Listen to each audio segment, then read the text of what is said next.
सर्वांना सप्रेम जय भीम, नमो बुद्धाय. धम्मसंहिता यूट्यूब चॅनलमध्ये आपणा सर्वांचं स्वागत. प्रबोधन पर्वाविषयी दोन शब्द. डॉक्टर बाबासाहेब आंबेडकर लिखित द बुद्धा अँड हिज धम्मा या ग्रंथाचे प्रबोधन पर्व सुरू आहे. डॉक्टर आंबेडकर पुनरुज्जीवित धम्माच्या विकासासाठी धम्मसंहिता या शीर्षका अंतर्गत बौद्ध आचारसंहिता निर्माण करण्यासाठी आम्ही गेली 40 वर्ष निरंतर कार्यरत आहोत. बौद्ध अनुयायांनी या कार्याला सहकार्य करावे ही विनंती करून आजच्या विषयाला प्रारंभ करतो. आजच्या 23व्या भागाचा विषय सिद्धार्थाचा कुटुंबियाशी संवाद हा आहे. या विषयाचे स्पष्टीकरण असे की द बुद्धा अँड हिज धम्मा या ग्रंथाच्या पहिल्या खंडाच्या पहिल्या भागातील सिद्धार्थाचा कुटुंबियाशी संवाद या शीर्षका अंतर्गत 17वे प्रकरण आहे. बाबासाहेबांनी या प्रकरणाची माहिती एकूण 30 आकड्यात दिली आहे. शाक्य संघाच्या बैठकीत घडलेल्या घटनांची सिद्धार्थ घरी येण्यापूर्वीच कुटुंबियांना माहिती मिळाली होती. घरातील सर्वजण दुःखी अवस्थेत सिद्धार्थाची वाट पाहत बसले होते. शाक्य संघाची बैठक संपल्यानंतर सिद्धार्थ घरी येतो. त्यावेळी सिद्धार्थ आणि त्याचे कुटुंबीय यांच्यात झालेल्या संवादाची माहिती या प्रकरणात डॉक्टर बाबासाहेब आंबेडकरांनी दिलेली आहे. या प्रकरणात सिद्धार्थ व त्याचे कुटुंब यांच्यातील संवादाची बाबासाहेबांनी जी माहिती दिलेली आहे ती तर आपण पाहणार आहोत आणि त्याचबरोबर आपण त्याचे स्पष्टीकरणही करण्याचा प्रयत्न करणार आहोत. धम्मबंधू भगिनींना विनंती आहे की आपण आपल्या पवित्र धम्म ग्रंथातील माहितीचे स्पष्टीकरण ऐकत व पाहत आहात तेव्हा हे स्पष्टीकरण शांतपणे लक्ष देऊन ऐकावे व पाहावे. संदर्भ: महाराष्ट्र शासन ग्रंथ प्रकाशन समितीचे तत्कालीन सचिव वसंत मोहन 12 खंड 11च्या पुरवणी पुस्तिकेत बुद्ध आणि त्यांचा धम्म या ग्रंथातील संदर्भाचा तक्ता दिलेला आहे. त्यामध्ये सिद्धार्थाचा कुटुंबियाशी संवाद याची माहिती बाबासाहेबांनी कुठून घेतली आहे त्याचा संदर्भ व स्पष्टीकरण दिले आहे. 11व्या खंडाच्या या पुरवणी पुस्तिकेनुसार सिद्धार्थाचा कुटुंबियाशी संवाद या 17व्या प्रकरणातील संदर्भ धर्मानंद कोसंबी यांच्या बोधिसत्व या नाटकातून घेतले असल्याचे नमूद केले आहे. अरिय परिय सन सुत्ताचाही संदर्भ घेतला आहे आणि या संदर्भाद्वारे या विषयाचे स्पष्टीकरण आपण करणार आहोत. सिद्धार्थाचा कुटुंबियाशी संवाद एवढ्याच मर्यादित विषयाचा अभ्यास या भागात केला आहे याची सर्व प्रेक्षकांनी दखल घ्यावी. तर सिद्धार्थाचा कुटुंबियाशी संवाद या प्रकरणात डॉक्टर बाबासाहेब आंबेडकरांनी जी माहिती दिली आहे ती पाहूया. सिद्धार्थाचा कुटुंबियाशी संवाद या प्रकरणाची माहिती डॉक्टर बाबासाहेब आंबेडकरांनी 30 आकड्यात दिली आहे. ती पुढील प्रमाणे: आकडा 1. शाक्य संघाच्या सभेत जे काही घडले त्याचा वृत्तांत सिद्धार्थ गौतम घरी परतण्यापूर्वीच बराच वेळ अगोदर राजवाड्यात पोहोचला होता.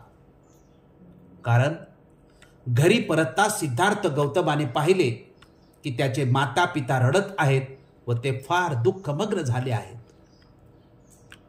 सिद्धोधन म्हणाला, आम्ही युद्धाच्या दुष्परिणामांची चर्चा करीत होतो पण तू या थरापर्यंत जाशील हे मला कधीच वाटले नाही. यावर सिद्धार्थाने उत्तर दिले, मला सुद्धा गोष्टी या थराला जाऊन पोहोचतील असे वाटले नव्हते. शांततेच्या समर्थनासाठी माझ्या युक्तिवादाने मी शाक्यांची मने वळवू शकेन अशी मला आशा होती. दुर्दैवाने आपल्या सेनाधिकाऱ्याने आपल्या लोकांच्या भावना अशा काही चेतवल्या होत्या की माझ्या म्हणण्याचा त्यांच्यावर काही एक परिणाम झाला नाही. तथापि मी परिस्थितीला अधिक बिघडण्यापासून कसे सावरून धरले हे तर आपल्या लक्षात आले असेलच.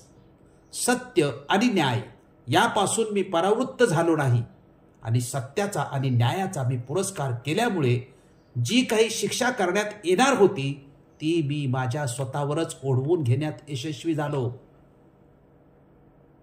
सिद्धोधनाचे या म्हणण्याने किंवा युक्तिवादाने अजिबात समाधान झाले नाही. तो म्हणाला, आमचे काय होणार याचा तू विचारच केला नाहीस. पण मी याच कारणामुळे परिव्राजक होण्याचे स्वीकारले. सिद्धार्थाने उत्तर दिले, शाक्यांनी जर तुमची जमीन जप्त करण्याची आज्ञा दिली असती तर त्याचा काय दुष्परिणाम झाला असता याचा तर आपण विचार करा. त्यावर सिद्धोधन म्हणतात, पण तुझ्याशिवाय आम्हाला या जमिनीचा काय उपयोग. आणि पुढे आक्रंदून म्हणाले की सगळ्या कुटुंबानेच हा शाक्यांचा देश सोडून तुझ्याबरोबर अज्ञातवासात का जाऊ नये. रडत असलेली प्रजापती गौतमी सिद्धोधनाच्या म्हणण्याला साथ देत म्हणाली, हेच बरोबर आहे. तू आम्हाला अशा स्थितीत टाकून एकटा जाऊ शकतोस? कसा जाऊ शकतोस? यावर सिद्धार्थ म्हणाला, आई, तू क्षत्रियांची माता आहेस हे तू आजपर्यंत नाही का सांगत आलीस? हे खरं नाही का? मग तू धैर्य धरले पाहिजेस. हा दुःखावेग तुला शोभत नाही.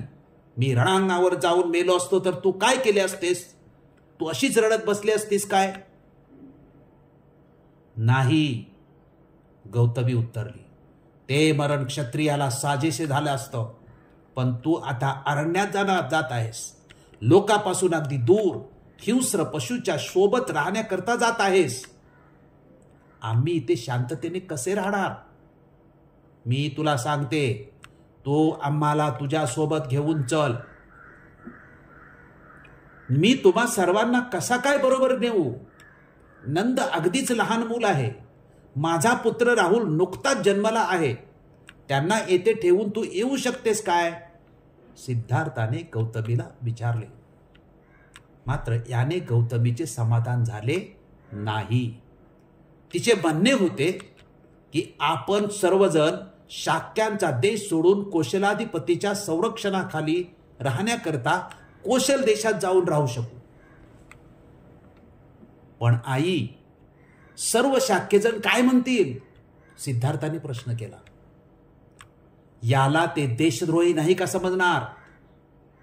शिवाय माझ्या परिव्रजेचं कारण कौशलाधिपतीला समजेल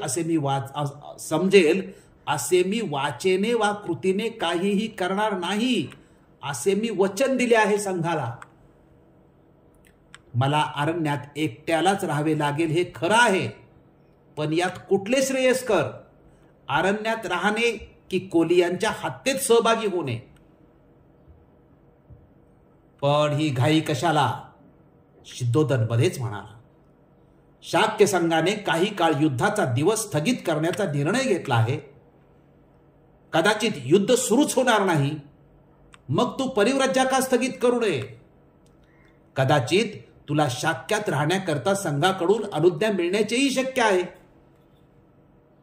सिद्धार्थाला ही कल्पना रुचली नाही आणि तो म्हणाला, मी परिव्राज्या घेण्याचे वचन दिल्यामुळेच तर संघाने कोलियांच्या विरुद्ध युद्ध करण्याचे स्थगित केले आहे.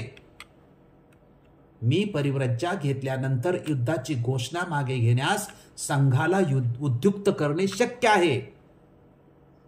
हे सर्व मी प्रथम परिव्राज्या घेण्यावर अवलंबून आहे. मी वचन दिले आहे आणि ते मी पुरे केलेच पाहिजे.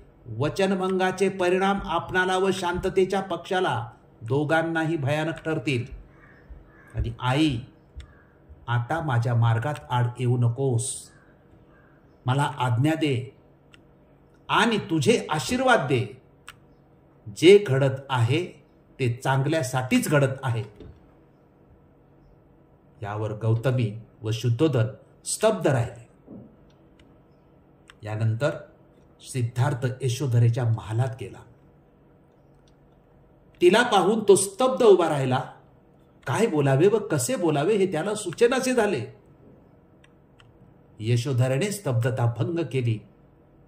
ती म्हणाली, कपिलवस्तू येथे संघाच्या सभेत काय घडले ते सर्व मला समजले आहे. यावर सिद्धार्थाने तिला विचारले की यशोधरा, मला सांग, परिव्राज्या घेण्याचा माझ्या निश्चयाबद्दल तुला काय वाटते? त्याला वाटले की आता ती मूर्छित होऊन पडेल, परंतु तसे काहीही झाले नाही. आपल्या भावनांवर संपूर्णपणे नियंत्रण ठेवून ती उत्तरली. ती म्हणाली, मी आपल्या जागी असते तर आणखी दुसरे काय करू शकले असते. कोलिया विरुद्ध युद्ध करण्याच्या कामी मी निश्चितपणे भागीदारीन झाले नसते. आपला हा निर्णय योग्यच आहे. माझी आपणाला अनुमती आहे आणि पाठिंबाही आहे. मी सुद्धा आपल्याबरोबर परिव्राज्या घेतली असती. मी परिव्राज्या घेत नाही याचे एकच कारण मला राहुलचे संगोपन करावयाचे आहे. असे झाले नसते तर बरे झाले असते, पण आपण धीट आणि शूर बनून प्राप्त परिस्थितीला आता तोंड दिले पाहिजे. आपल्या मातापित्याविषयी व आपल्या पुत्राविषयी आपण मुळीच काळजी करू नका. माझ्या शरीरात प्राण असेपर्यंत मी त्यांची देखभाल करीन. आता ज्या अर्थी आपल्या जवळच्या प्रियजनांना सोडून आपण परिव्राजक होत आहात, त्या अर्थी आपण एक असा नवीन जीवन मार्ग शोधून काढा की तो सकल मानव जातीला कल्याणकारी ठरेल. हीच एक केवळ माझी इच्छा आहे. यशोधरेच्या भूमिकेचा सिद्धार्थ गौतमावर फार मोठा प्रभाव पडला. यशोधरा किती शूर, धैर्यवान, उदात्त मनाची स्त्री आहे याची पूर्वी कधी न आलेली प्रचिती त्याला आली. आणि अशी पत्नी लाभल्याबद्दल आपण किती भाग्यवान आहोत. आणि अशा पत्नीचा व आपला वियोग दैवाने कसा घडवून आणला याची त्याला प्रथमच कल्पना आली. त्याने राहुलला आणण्यासाठी तिला सांगितले. पित्याच्या वात्सल्य दृष्टीने त्याने त्याच्याकडे पाहिले आणि तो निघून गेला. ही डॉक्टर बाबासाहेब आंबेडकरांनी सिद्धार्थाचा कुटुंबियाशी संवाद याची माहिती दिलेली आहे. याचं थोडक्यात संक्षिप्त स्पष्टीकरण मी तुमच्यासमोर प्रथम करतो. ते असं की सिद्धार्थाचा कुटुंबियाशी संवाद याचा अभ्यास केल्यास लक्षात येते की सिद्धार्थाच्या कुटुंबियाच्या दृष्टीने हा अतिशय दुःखद आणि हृदयद्रावक प्रसंग आहे. बाबासाहेबांनी अतिशय सुंदर पद्धतीने तो मांडलेला आहे. आई वडिलांना झालेले दुःख आणि त्यापायी त्याचे आपल्या एकुलत्या एका मुलाशी म्हणजे सिद्धार्थाशी बोलणे लक्षात घेतले तर हृदय पिळवटून टाकणारा प्रसंग आहे. अशा भावनिक प्रसंगी सिद्धार्थाने संयमाने वागून आपल्या आई वडिलांना समजावून सांगण्याचा प्रयत्न केला आणि शाक्य संघाला दिलेल्या वचनापासून तो अजिबात विचलित होऊ शकत नाही हे सुद्धा सांगतो. त्याचबरोबर पत्नी यशोधराबरोबरचा संवाद पाहिल्यास ती अतिशय धाडसी, कर्तव्याभिमुख, मानवी कल्याणाप्रती सजग व उदात्त स्त्री असल्याचे दर्शन सिद्धार्थाला होते. ती सिद्धार्थाच्या निर्णयाला योग्य मानते, अनुमती व पाठिंबा देते आणि सिद्धार्थाच्या जागी ती असती तर तिने सुद्धा हाच निर्णय घेतला असता असे स्पष्ट करते. यामुळे सिद्धार्थाला आपल्या निर्णयाची अंमलबजावणी करण्यासाठी नैतिक आणि मानसिक पाठबळ, आधार व प्रेरणा पत्नी यशोधरा देते. ही जगाच्या इतिहासातील एक अद्वितीयच घटना आहे. तिने सिद्धार्थासमोर मानवी कल्याणाचा मार्ग शोधून काढण्याची इच्छा व्यक्त केल्याचे पाहिल्यास तिच्या उदार व उदात्त अंतकरणाचे दर्शन होते. आई वडील आणि मुलगा तसेच पती आणि पत्नी यांच्यातील ऐतिहासिक प्रसंगी झालेल्या संवादातून बौद्ध अनुयायांनी हा आदर्श घेतला पाहिजे की आपल्या समाजाच्या उपासक संघाप्रती म्हणजेच बुद्ध विहार व बुद्ध विहार समितीप्रती जे कर्तव्य आहे त्याला प्राधान्य दिले पाहिजे. बौद्धानुयायांच्या सर्वांगीण विकासाचे एकमेव केंद्र बुद्ध विहार आहे. बुद्ध विहार हे सर्वांगीण विकासाचे केंद्र बनण्यासाठी प्रथम बुद्ध विहार केंद्रित आचारसंहिता म्हणजेच धम्मसंहिता निर्माण करणे आवश्यक आहे. धम्मसंहितेतील नियमाप्रमाणे आचरण सुरू होईल तेव्हा खऱ्या अर्थाने आपण बुद्ध आणि त्यांचा धम्म या ग्रंथाचे प्रात्यक्षिक सुरू केले असे होईल असे आम्हाला वाटते. ही आमची भूमिका आहे. आता आपण बुद्ध विहार केंद्रित धम्मसंहितेच्या दृष्टिकोनातून सिद्धार्थाचा कुटुंबियाशी संवाद या प्रकरणातील मुद्द्यांचे स्पष्टीकरण करूया. सिद्धार्थाचा कुटुंबियाशी संवाद हा विषय बाबासाहेब आंबेडकर 30 आकड्यात मांडतात. यातून 6 मुद्दे चर्चेसाठी निर्माण होतात. 1. कुटुंबीय दुःखी. 2. शुद्धोधनाची भूमिका. 3. प्रजापती गौतमीची भूमिका. 4. वचनपूर्ती व वचनभंगाचे परिणाम. 5. यशोधरेची भूमिका. आणि 6. यशोधरेच्या भूमिकेचा सिद्धार्थावर झालेला परिणाम. या प्रत्येक मुद्द्याचे क्रमशः आपण स्पष्टीकरण करूया. डॉक्टर बाबासाहेब आंबेडकरांनी सिद्धार्थाचा कुटुंबियाशी संवाद या प्रकरणात दिलेल्या माहितीतील कुटुंबीय दुःखी हा स्पष्टीकरणाचा पहिला मुद्दा आहे. याचे स्पष्टीकरण असे की शाक्य संघाच्या सभेत जे काही घडले त्याचा वृत्तांत सिद्धार्थ गौतम घरी परतण्यापूर्वी बराच वेळ अगोदर राजवाड्यात पोहोचला होता. त्यामुळे त्याचे आई वडील अतिशय दुःखी झाले होते. ते रडत बसले होते. हा पहिला मुद्दा. आता या प्रसंगाची तुलना प्रस्तावित बौद्धाचार संहिता म्हणजेच धम्मसंहितेशी कशा प्रकारे करता येईल आणि बौद्ध अनुयायांनी याच्यातून नेमका कोणता संदेश घेतला पाहिजे याचा जर आपण विचार केला तर सिद्धार्थाच्या आई वडिलांनी शाक्य संघाला कोणताही दोष दिलेला नाही. उलट त्यांनी सिद्धार्थ गौतमालाच म्हटले की तू टोकाने वागायला नको होते. म्हणजे राजा शुद्धोधनाने शाक्य संघाचा निर्णय व संघाने दिलेली शिक्षा याबाबत कोणतीही प्रतिक्रिया व्यक्त केलेली नाही.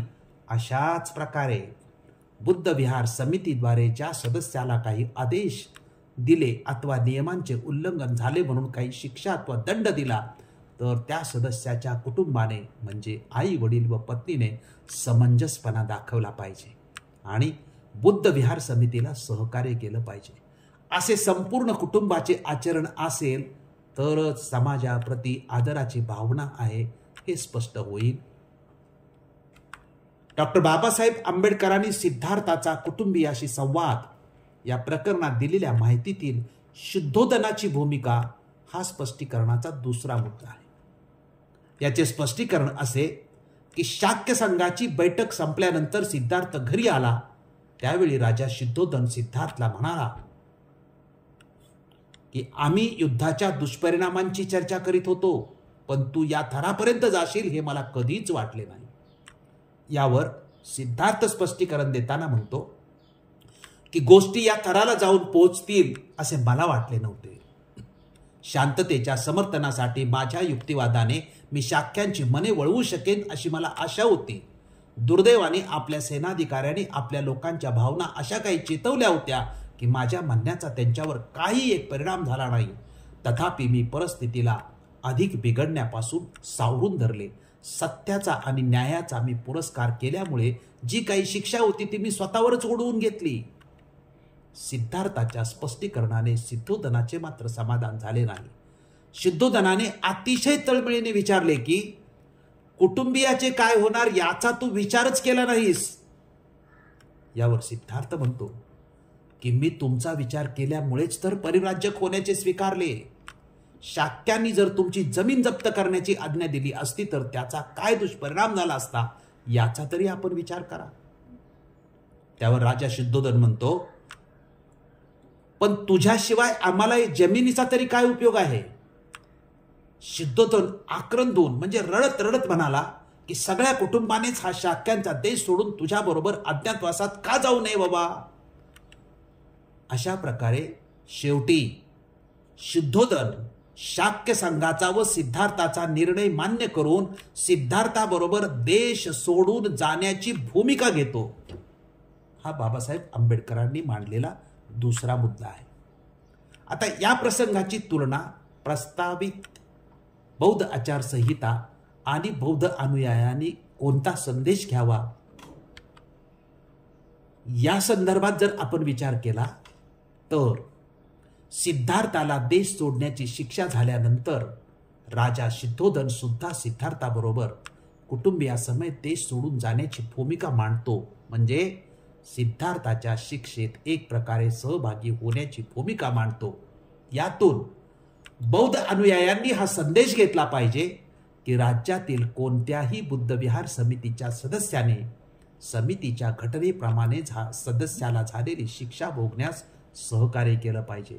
समितीने दिलेले आदेश पाळले पाहिजेत. बुद्ध विहार समितीच्या निर्णयाला आव्हान देऊ नये असे आचरण केल्यास धम्मसंहिता यशस्वी होईल व त्यामुळे एकसंघ बौद्ध समाजाची संकल्पना फलद्रूप होईल. डॉक्टर बाबासाहेब आंबेडकरांनी सिद्धार्थाचा कुटुंबियाशी संवाद या प्रकरणात दिलेल्या माहितीतील प्रजापती गौतमीची भूमिका हा स्पष्टीकरणासाठीचा तिसरा मुद्दा आहे. याचे स्पष्टीकरण असे की शुद्धोदनानंतर प्रजापती गौतमीची भूमिका सुद्धा सिद्धार्थाबरोबर देश सोडून जाण्याचीच होती. या प्रसंगाने रडत असलेली प्रजापती गौतमी शुद्धोदनाच्या म्हणण्याला साथ देते आणि म्हणते की हेच बरोबर आहे. तू आम्हाला अशा स्थितीत टाकून एकटा जाऊ शकत नाहीस. आपण सर्वजण शाक्यांचा देश सोडून कौशलाधिपतीच्या संरक्षणाखाली राहण्याकरता कौशल देशात जाऊन राहू. तू अरण्यात लोकांपासून दूर हिंस्र पशूच्या सोबत राहण्याकरता जात असशील तर आम्ही इथे शांततेने कसे राहू शकणार. त्यामुळे मी तुला सांगते, तू आम्हाला तुझ्या सोबतच घेऊन चल. यावर सिद्धार्थ तिची समजूत काढताना म्हणतो की आई, तू क्षत्रियांची माता आहेस. तू धैर्य धरलं पाहिजेस. हा दुःखावेग तुला शोभत नाही. मी रणांगणावर जाऊन मेलो असतो तर तू काय केलं असतंस. नंद आणि राहुल लहान असल्यामुळे तुम्ही माझ्याबरोबर येणं योग्य नाही. आपण सर्वजण दुसऱ्या देशात गेलो तर तो शाक्य संघाशी देशद्रोह होईल. तसेच परिव्रजेचे कारण कृतीने अथवा वाचेने कौशलाधिपतीला कळणार नाही याचे वचन मी संघाला दिलेले आहे. ते वचन मोडता येणार नाही. अरण्यात एकटे राहणे आणि कोलियांच्या हत्येत सहभागी होणे यातील अरण्यात एकटे राहणे हाच पर्याय मला योग्य वाटतो असे सिद्धार्थ आपल्या आई वडिलांना अतिशय संयमाने समजावून सांगतो. हा डॉक्टर बाबासाहेब आंबेडकरांनी मांडलेला तिसरा मुद्दा आहे. आता या प्रसंगाची तुलना प्रस्तावित बौद्ध आचारसंहिता म्हणजेच धम्मसंहितेशी अशा प्रकारे करता येईल की सिद्धार्थाच्या देशत्यागाचे कुटुंबावर काय परिणाम होतील याचे स्पष्टीकरण त्याचे आई वडील देतात. ते विचारतात की देशत्यागाचा निर्णय आमचा विचार न करता तू एकटा घेऊ शकत नाहीस आणि जर आता तू निर्णयाची अंमलबजावणी करणार असशील तर आम्हालाही त्यात सहभागी करून घे. आई वडिलांच्या भूमिकेला उत्तर देताना अथवा त्यांना बरोबर घेऊन जाणे शक्य नसल्याच्या समर्थनार्थ स्पष्टीकरण करताना अतिशय संयमाने सिद्धार्थ 5 गोष्टी आपल्या आई वडिलांना सांगतो. पहिली गोष्ट ही की तुम्ही क्षत्रियांचे आई वडील आहात. दुसरी गोष्ट, राहुल व नंद एकदमच लहान आहे. तिसरी गोष्ट, सर्वजण दुसऱ्या देशात गेलो तर तो संघाशी देशद्रोह होईल. चौथी गोष्ट, परिव्रजेचे कारण कौशलाधिपतीला न कळण्याचे वचन मी संघाला दिले आहे. आणि 5वी गोष्ट, कोलियांच्या हत्येत सहभागी होण्याऐवजी अरण्यात एकटे राहणे योग्य होय. या त्याच्या स्पष्टीकरणावर व परिव्रजा घेऊन देशत्याग करण्याच्या निर्धारावर आई वडील काही बोलत नाहीत. ती स्तब्ध होतात. सिद्धार्थ आणि त्याचे आई वडील यांच्यातील संवादातून बौद्ध अनुयायांनी हा संदेश घेतला पाहिजे की बुद्ध विहार समितीच्या सदस्यांनी समितीच्या कोणत्याही निर्णयाबाबत आपल्या आई वडिलांना समजावून सांगितले पाहिजे. तसेच बुद्ध विहार आणि बुद्ध विहार समितीची घटना म्हणजेच आचारसंहिता याचे पालन करणे हे कुटुंबाच्या आणि समाजाच्या कसे हिताचे आहे हे समजावून सांगितले पाहिजे. तसेच एकसंघ बौद्ध समाज ही संकल्पना यशस्वी करण्यासाठी संपूर्ण कुटुंब हे धम्मसंहितेप्रती सजग असले पाहिजे. हे विचार प्रत्येक कुटुंबात रुजले पाहिजेत. डॉक्टर बाबासाहेब आंबेडकरांनी सिद्धार्थाचा कुटुंबियाशी संवाद या प्रकरणात दिलेल्या माहितीतील वचनपूर्ती व वचनभंगाचे परिणाम हा स्पष्टीकरणाचा चौथा मुद्दा आहे. याचे स्पष्टीकरण असे की सिद्धार्थाचे आई वडील त्याला विनंती करतात की देशत्यागाच्या निर्णयाची अंमलबजावणी ताबडतोब न करता काही काळाने करावी. त्यांची ही अपेक्षा होती की काही काळाने परिस्थितीत बदल होऊन संघ शिक्षा मागेही घेऊ शकेल. परंतु यावर सिद्धार्थ आई वडिलांना समजावून सांगतो की मी परिव्रजा घेण्याचे वचन दिल्यामुळेच तर संघाने कोलियांच्या विरुद्ध युद्ध करण्याचे स्थगित केले आहे. मी परिव्रज्या घेतल्यानंतर युद्धाची घोषणा मागे घेण्यास संघाला उद्युक्त करणं शक्य आहे. हे सर्व मी प्रथम परिव्रज्या घेण्यावर अवलंबून आहे. संघाला मी वचन दिले आहे आणि ते मला पूर्ण केलेच पाहिजे. जर मी वचन पूर्ण केले नाही तर वचनभंगाचे परिणाम आपल्या कुटुंबाला व शांततेच्या पक्षाला दोघांनाही भयानक ठरतील. म्हणून तुम्ही असे समजा की जे घडतं आहे ते चांगल्यासाठीच आहे. तेव्हा तुम्ही आता माझ्या मार्गात आड न येता दोघांनी मला आशीर्वाद द्या. सिद्धार्थाचे हे बोलणं ऐकून आई वडील निशब्द आणि स्तब्ध होतात. जेव्हा सिद्धार्थाचे आई वडील त्याला विनंती करतात की देशत्यागाच्या अंमलबजावणीला घाई करू नकोस, तेव्हा सिद्धार्थ त्यांना सांगतो की परिव्रज्या घेऊन देशत्याग करण्याचे वचन मोडले तर मग वचनभंगाचे परिणाम यापेक्षाही भयानक होतील. याचा अर्थ संघाच्या आचारसंहितेचा प्रभाव किती सिद्धार्थावर होता हे स्पष्ट होते. संघाच्या आचारसंहितेचे उल्लंघन करण्याचा विचारही सिद्धार्थ करीत नाही. या बौद्ध अनुयायांनी हा संदेश घेतला पाहिजे की बुद्ध विहारात समितीने सदस्याला दिलेली शिक्षेचे उल्लंघन केले तर अगोदरची शिक्षा आणि दिलेल्या शिक्षेचे उल्लंघन केले म्हणून शिक्षा अशी डबल शिक्षा भोगावी लागेल. तसेच बुद्ध विहार समितीप्रती आणि धम्मसंहितेप्रती आदर व श्रद्धा नसल्याचे स्पष्ट होईल. एका सदस्याने असा धम्मसंहितेचा अनादर केला तर दुसराही करेल. त्यातूनच बेशिस्त निर्माण होईल. एकसंघ बौद्ध समाज राहणार नाही. म्हणून प्रत्येकाने बुद्ध विहार केंद्रित धम्मसंहितेचा आदरच केला पाहिजे. त्यातच आपण आपले कुटुंब आणि समाजाचे हित आहे, याला पर्याय नाही. डॉक्टर बाबासाहेब आंबेडकरांनी सिद्धार्थाचा कुटुंबियाशी संवाद या प्रकरणामध्ये दिलेल्या माहितीतील यशोधरेची भूमिका हा स्पष्टीकरणाचा 5वा मुद्दा आहे. याचे स्पष्टीकरण असे की सिद्धार्थाचा आई वडिलांशी वार्तालाप झाल्यानंतर तो आपली पत्नी यशोधरा हिच्या महालात जातो. तिच्या समोर गेल्यानंतर त्याला काय बोलावे हे सुचेना. त्याला वाटले तिला माझ्या परिव्रजेबद्दल समजले तर तिची अवस्था काय होईल याची कल्पनाच करवत नाही. परंतु असे काहीच घडत नाही. उलट यशोधराच आपल्या भावनावर नियंत्रण ठेवून त्याला म्हणाली की कपिलवस्तू येथे संघाच्या सभेत काय घडले ते सर्व मला समजले आहे. मी आपल्या जागी असते तर हेच केले असते. कोलियाविरुद्ध युद्ध करण्याच्या कामी मी निश्चितपणे भागीदारी झालेच नसते. आपला हा निर्णय योग्य आहे. माझी आपणाला अनुमती आहे आणि पाठिंबाही आहे. यशोधरा सिद्धार्थाला फक्त पाठिंबाच देऊन थांबत नाही तर सिद्धार्थाच्या पाठीमागे घराची जबाबदारी सांभाळण्यासाठी सुद्धा त्याला ग्वाही देते आणि ती म्हणते की मी सुद्धा आपल्याबरोबर परिव्रज्या घेतली असती. मी परिव्रज्या घेत नाही याचे एकच कारण मला राहुलचे संगोपन करावयाचे आहे. आपल्या माता पित्याविषयी व आपल्या पुत्राविषयी आपण मुळीच काळजी करू नका. माझ्या शरीरात प्राण असेपर्यंत मी त्यांची देखभाल करेन. घर सांभाळण्याची जबाबदारी घेऊन ती सिद्धार्थाजवळ मानवी कल्याणाचा मार्ग शोधून काढण्याची इच्छा व्यक्त करते. तेव्हा ती म्हणते की असे झाले नसते तर बरे झाले असते, पण आपण धीट आणि शूर बनून आता प्राप्त परिस्थितीला तोंड दिले पाहिजे. आपण आता ज्या अर्थी आपल्या जवळच्या प्रियजनांना सोडून आपण परिव्राजक होत आहात त्या अर्थी आपण एक असा नवीन जीवनमार्ग शोधून काढा की तो सकल मानव जातीला कल्याणकारी ठरेल. हीच एक केवळ माझी इच्छा आहे. हा डॉक्टर बाबासाहेब आंबेडकरांनी मांडलेला मुद्दा. यशोधरेच्या भूमिकेतून बौद्ध अनुयायांनी हा संदेश घेतला पाहिजे की ज्याप्रमाणे यशोधरेने सिद्धार्थाच्या पाठी उभे राहण्याचे धाडस दाखवले तशाच प्रकारे बुद्ध विहार समिती सदस्यांच्या पत्नीने आणि कुटुंबियांनी बुद्ध विहार समिती व धम्मसंहितेच्या पाठीशी खंबीरपणे उभे राहिले पाहिजे. एकसंघ बौद्ध समाज यशस्वी करावायचा असल्यास कुटुंबियाचे समर्थन अतिशय महत्त्वाचे आहे. हे कुटुंबियांनीही लक्षात घेतले पाहिजे. डॉक्टर बाबासाहेब आंबेडकरांनी सिद्धार्थाचा कुटुंबियाशी संवाद या प्रकरणात दिलेल्या माहितीतील यशोधरेच्या भूमिकेचा सिद्धार्थावर परिणाम हा स्पष्टीकरणाचा 6वा मुद्दा. याचे स्पष्टीकरण असे की यशोधराच्या भूमिकेचा सिद्धार्थावर खूपच प्रभाव पडला होता. यापूर्वी सिद्धार्थाला यशोधराबद्दलच्या अशा व्यक्तिमत्वाची जाणीव कधीच झाली नव्हती. ती यावेळी सिद्धार्थाला झाली. त्याला स्पष्ट जाणवले की यशोधरा शूर, धैर्यवान, उदात्त मनाची स्त्री आहे.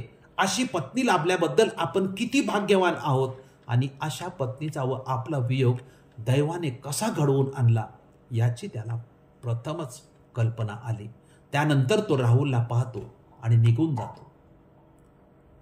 ज्याप्रमाणे यशोधरा शूर, धैर्यवान व उदात्त मनाची स्त्री होती, तिचा वियोग करणे अवघड असतानाही सिद्धार्थ आपल्या कर्तव्यापासून ढळत नाही, निश्चयावर ठाम राहतो. त्याचप्रमाणे बुद्ध विहाराच्या प्रत्येक सदस्याने बुद्ध विहाराच्या कार्याप्रती, धम्मसंहितेप्रती ठाम राहिले पाहिजे. कुटुंबातील कोणत्याही प्रिय व्यक्तीमुळे नियोजित कार्यात धम्मसंहितेच्या अडथळा येऊ देता कामा नये. बुद्ध विहार, धम्मसंहिता यांना प्रत्येक सदस्यांनी प्राधान्य दिले पाहिजे. सारांश. सिद्धार्थाचा कुटुंबियाशी संवाद या प्रकरणातील मुद्द्यांचा अभ्यास केल्यानंतर हे स्पष्ट होते की सिद्धार्थाने आपले आई वडील, पत्नी, मुलगा यांच्यापेक्षा परिव्रज्या घेऊन देशत्याग करण्याचे शाक्य संघाला दिलेले वचन याला प्राधान्य दिले. अशाच प्रकारे प्रत्येक बौद्ध अनुयायांची आपले बुद्ध विहार समितीची घटना याबाबत श्रद्धा व आदर असला पाहिजे. म्हणजेच बुद्ध विहार केंद्रित धम्मसंहिता ही प्रत्येक बौद्ध अनुयायासाठी केंद्रस्थानी असले पाहिजे. धम्मसंहितेशिवाय एकसंघ बौद्ध समाज निर्माण होत नाही. समाजाशिवाय कुटुंब आणि कुटुंबातील प्रत्येक सदस्यांचे संरक्षण होणे नाही. या प्रकरणाच्या अभ्यासावरून हा संदेश घेतला पाहिजे की धम्मसंहितेला पर्याय नाही. आपण सिद्धार्थाच्या कुटुंबियाशी संवाद या प्रकरणाचे विवेचन शांतपणे लक्षपूर्वक ऐकले व पाहिले, त्याबद्दल आपणा सर्वांचे मनपूर्वक आभार मानतो. हे विवेचन व विवेचनाची पद्धत आपणास आवडली असेल तर आपण हा व्हिडिओ जास्तीत जास्त लोकांपर्यंत पाठवून ग्रंथ प्रबोधनाच्या पर्वाला यशस्वी करण्यासाठी सहकार्य करावे ही विनंती. धन्यवाद. जय भीम, जय अशोक, जय बुद्ध, जय भारत. साधू साधू साधू.